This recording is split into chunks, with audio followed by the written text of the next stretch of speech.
Hello जय माताजी जय श्री कृष्ण। मित्रों आज की कहानी शुरू करिए। पहला जो तमने विडियो पसंद आए तो लाइक और शेर कर देजो। तो चलो शुरू करिए आज की कहानी। मनोरमा बहन ने आज एमनी बाळपणनी सहेली संतोष बहन ने बहु याद आती हती। एमणे एमना पुत्रवधू नम्रता ने कह्यु कि बेटा तपास करने मारी सखी संतोष क्या छे, मळवू छे। नम्रताए तपास करी अने कह्यु कि मां तमारा सखी जीवनधारा वृद्धाश्रममां छे। मनोरमा बहन ने आघात तो लाग्यो पण पछी मनमा एम थयुं कि एना स्वभाव प्रमाणे दुखी थई हशे। पछी नम्रताए पूछ्યું कि मां क्यारे जावुं छे मळवा। तो मनोरमा बहन कहे त्यां जवाय मळवा। नम्रताए हसीने कह्युं कि जवाय ज ने, एમને કેટલું સારું લાગે। હું આપણા ડ્રાઈવર સવજીને કહી દઉં છું, તમે 4 વાગે સૂઈ ઉઠો, ચા નાસ્તો કરી લો, પછી એ તમને લઈ જશે અને શાંતિથી મળી લ્યો।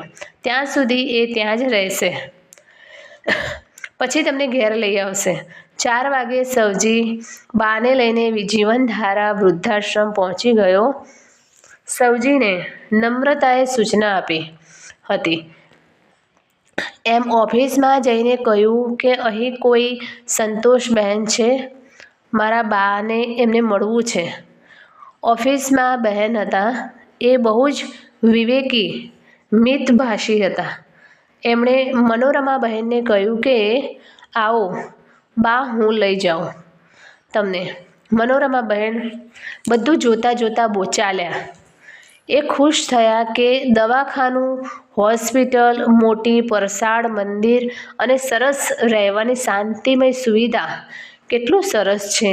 એ બોલ્યા કે બહેન બહુ જ સરસ છે। એ બહેન એટલું જ બોલ્યા કે બા બધું જ છે, પણ રહેવાનું તો પારકાની વચ્ચે જ ને। પોતાનું કોણ?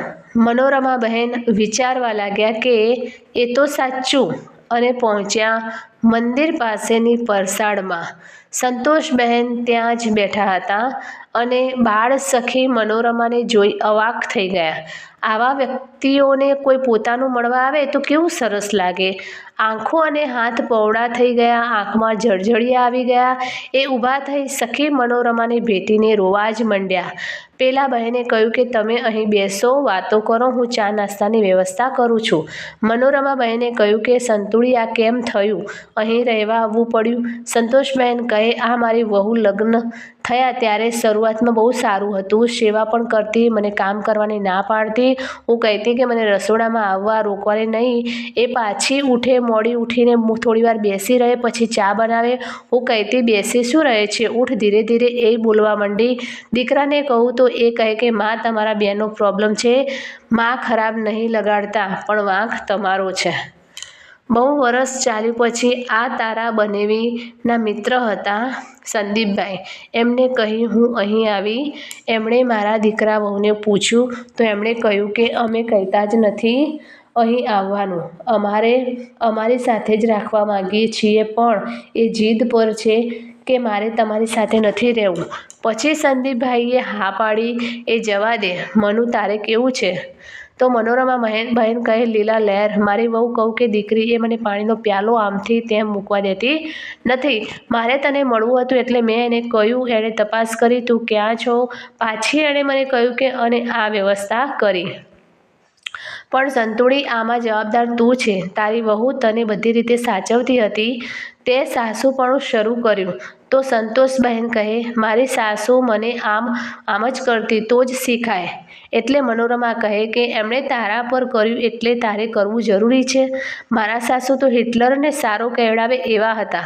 મેં નક્કી કરેલું કે મારી વહુને હું પ્રેમથી રાખીશ, હુકમ નહીં ચલાવું। મને થાય કે મારી દીકરીઓ પરણીને જાય અને મેં સારા સંસ્કાર આપી, સારું શીખવી મોકલી હોય તોય મને ચિંતા થાય કે એને તકલીફ તો નહીં હોય ને। એમ જ મારે ઘેર વહુ આવે પછી એની માને ચિંતા ના થાય? લોકો કહે કે વહુ કોઈ દિવસ દીકરી ના થાય અને સાસુ કોઈ દિવસ માં ના થાય, પણ જો સાસુ માં જેમ વ્યવહાર કરે તો વહુ દીકરી જેમ વ્યવહાર કરે કે નહીં? મારે એવું જ થયું। એ પછી મનોરમાએ પોતાની વાત કરી, એ આમ હતી।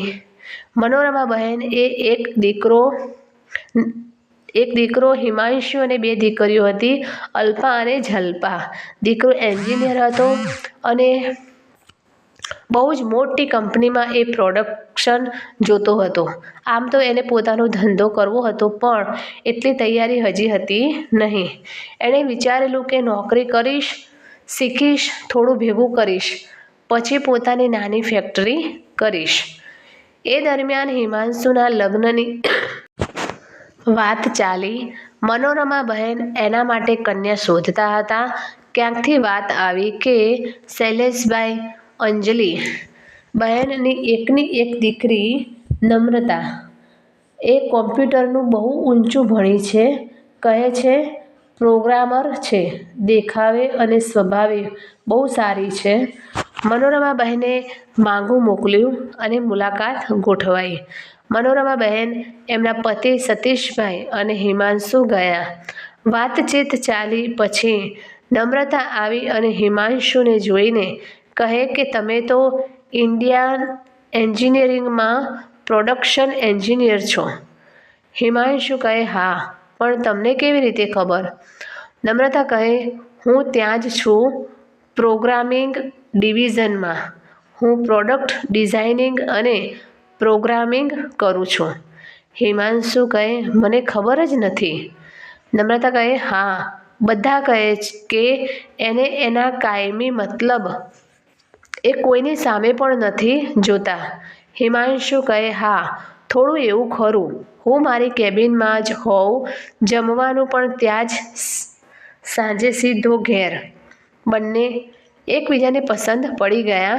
ઘેર જઈ એમના જ્યોતિષને બોલાવી કુંડળી જોવડાવી. જોશી કહે બધું સરસ મળે છે. આ કન્યા શુકન પગલાની છે. એના જે ગ્રહો છે એ મુજબ એ જ્યાં જાય ત્યાં વ્યવસાય અને ધન વૃદ્ધિ બહુ જ થાય. તમારું આ ટેનામેન્ટ બંગલો થઈ જશે. ભાઈને ધંધો કરવો હશે તો 4 ચાંદ લાગી જશે.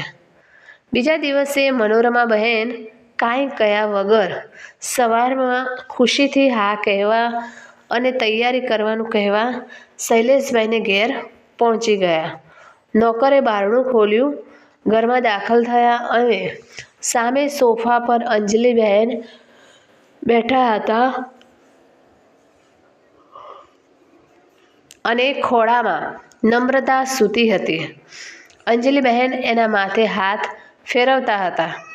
મનોરમા બહેને પોતાના મોઢા પર આંગળી મૂકી ઈશારો કર્યો કે કાંઈ બોલતા નહીં.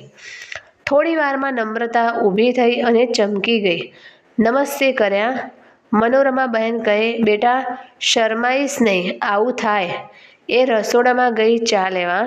અંજલિબહેન કહે કે એ નાની હતી ત્યારથી ઉઠે એટલે આવીને થોડી વાર મારા ખોળામાં આવી સૂઈ જાય. હું થોડી વાર માથે હાથ ફેરવું, પછી ઊભી થાય અને પછી ચા પીએ. મનોરમા બહેન કહે થાય, દીકરી છે ને.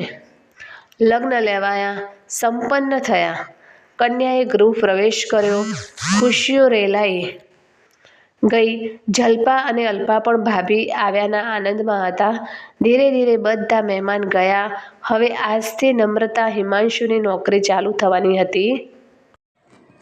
નમ્રતા વહેલી ઉઠી, બ્રશ કરી બેડરૂમમાંથી આવી રસોડા તરફ જતી હતી અને સોફા પર બેઠેલા મનોરમા બહેને એને બોલાવી બાજુમાં બેસવા કહ્યું અને એ બેઠી એટલે એમણે હાથેથી પકડી ખોળામાં સુવડાવી દીધી.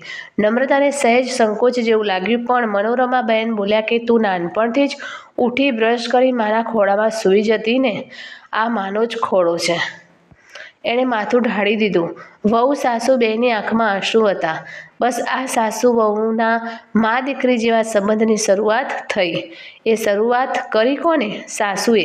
ધીરે ધીરે મનોરમા બહેને બધું નમ્રતાને સોંપી દીધું. એ કહેતા મેં બહુ કર્યું, હવે ઘરની શેઠાણી નમ્રતા જેને જે જોતું કરતું હોય એ એને કહે. અલ્પા જલ્પા પણ ભાભી આગળ લાડ કરે અને ભાભી એમનું બહુ જ ધ્યાન રાખે. એ ટ્વિન સિસ્ટરના લગ્ન પણ નમ્રતાએ ટ્વિન બ્રધર્સ શોધી ધામધૂમથી કરાવ્યા. હિમાંશુને લોન મળી ગઈ અને એક એસ્ટેટમાં શેડ લઈ નાના પાયે ફેક્ટરી શરૂ કરી. આ બાજુ નમ્રતાએ નોકરી છોડી દીધી. હિમાંશુને ઘેર બેઠા પ્રોગ્રામિંગ, પ્રોડક્ટ ડિઝાઇનિંગ કરી આપે. જોતજોતામાં ધંધો દિવસ રાત વધવા માંડ્યો. બાજુની બીજી જમીન લઈ ફેક્ટરી વિશાળ થઈ, સ્ટાફ રાખ્યો અને નામ થવા માંડ્યું. 4 વર્ષમાં સર્વત્ર ધંધો વધ્યો. ઘરમાં 3 કાર થઈ ગઈ અને બંગલો બનાવ્યો. હવે જ્યારે બંગલામાં શિફ્ટ થવાનું હતું ત્યારે મનોરમાબહેન બોલ્યા કે તમે લોકો બંગલામાં રહો, અમે અહીં બરાબર છીએ. તમે બે મોજ કરો. નમ્રતા કહે, આવો વિચાર પણ કેમ આવે? તમારા વગર તો અમે અધૂરા કહેવાઈએ. આ ઘર એમ જ રહેશે. તમારે અમારી સાથે જ રહેવાનું છે. અહીં વૃદ્ધાશ્રમ નથી બનાવવાનો. આ મારો હુકમ છે. સાસુ સસરા બંને સ્મિત આપી બોલ્યા કે જી ગબ્બરબહેન. પછી નમ્રતા જ રોવા માંડી અને બોલી કે તમે ના હો તો સવારે ઉઠું અને મને ખોળો કોણ આપે? રાતે કામ કરતી હોઉં અને પપ્પાની જેમ કહેવા કોણ આવે કે બેટા હવે સૂઈ જા? બધા બંગલામાં ગોઠવાઈ ગયા. નમ્રતા ઘેર જ હોય અને જે જોઈએ એ કરીને મોકલી આપે. સાસુ વહુ મા દીકરી જેમ જ રહેતા હતા. કોઈને કાંઈ પણ જોઈએ, કામ, પૂછપરછ બધું જ નમ્રતાને પૂછો એમ જ મનોરમાબહેન કહી દે. નમ્રતાએ મમ્મી પપ્પા માટે એક જુદી કાર રાખી હતી. એમને ક્યાંય જવું હોય તો ડ્રાઈવર લઈ જાય. સતીશભાઈ સવારે ઓફિસ જાય અને જમવાના સમયે પાછા આવી જાય. પછી આરામ. મનોરમાબહેનને થતું કે કાંઈ કામ નહીં. નમ્રતા કહેતી તમારે જરૂર શું છે? હવે બધા કામ માટે આ યુગલ છે. રસોઈથી માંડી બધું જ આટલું થયું છતાં રોજ સવારે નમ્રતા ઉઠીને આવે અને મનોરમાબહેનના ખોળામાં સૂઈ જાય. આમ જ એક સવારે નમ્રતાના મા આવ્યા અને જોઈ બોલ્યા કે હવે સમજાયું કે આને પિયર યાદ કેમ નથી આવતું. સાસુ જ મા બની ગઈ હોય ત્યાં શું જોઈએ? મનોરમાબહેન કહે, સાચે હો, આ મારી ત્રીજી દીકરી છે. અલ્પા ઝલ્પાનોમાં જ આ છે. એટલે જ અંજલિબહેન કહે કે તમારા લીધે તમે મા બની, નમ્રતાને બધું આપ્યું. બાકી આજના જમાનામાં કઈ સાસુ મા બને? મનોરમાબહેન કહે, હા, પણ વહુને દીકરી બનતા આવડ્યું ત્યારે ને. લોકો ઈર્ષ્યા કરે છે, અમે મજા કરીએ છીએ. આ બધી વાત સાંભળી સંતોષબહેન ધ્રુસકે રોઈ પડ્યા અને બોલ્યા કે શરૂઆત તે જેમ કરી એમ મારે કરવા જેવી હતી તો મારી વહુ પણ ઝૂકી હોત. આવા દ્રષ્ટાંતો કેટલા જોવા મળતા હશે. તો મિત્રો, આ કહાની તમને કેવી લાગી તે કોમેન્ટ કરીને જરૂર જણાવશો અને વિડીયો પસંદ આવ્યો હોય તો લાઈક અને શેર કરજો તથા ચેનલ પર નવા હોય તો ચેનલને સબસ્ક્રાઈબ જરૂરથી કરજો. ફરી મળીશું એક નવા વિડીયો સાથે. ત્યાં સુધી નમસ્તે, જય માતાજી, જય શ્રી કૃષ્ણ, હર હર મહાદેવ. Thanks for watching.